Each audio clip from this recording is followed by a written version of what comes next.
Pozdravljeni! Predstavila vam bom delo slikarja Ferda Vesela. Predstavitev je namenjena predvsem otrokom od 5. do 12. leta in družinam. Na sliki je otroška igra, ki se otroci še danes radi igrajo, slepe miši. Gotovo jo poznate, kaj ne? Na sredini vidimo dečka, ki ima z rdečo rutico zakrite oči.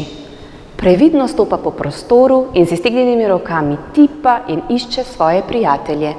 Preostalih 6 otrok se mu izmika. Eden se je skril pod, drugi na mizo, spet tretji nagajivo potiska deklico v ospredje, ob tem pa se mu je sezul čevelj. Na otroke pazi starejša gospa s skodelico v rokah. Če bi lahko stopili v prostor, bi nam gotovo zadišalo po kavi ali čaju. Kaj pravite? V katerem letnem času se odvija ta prizor?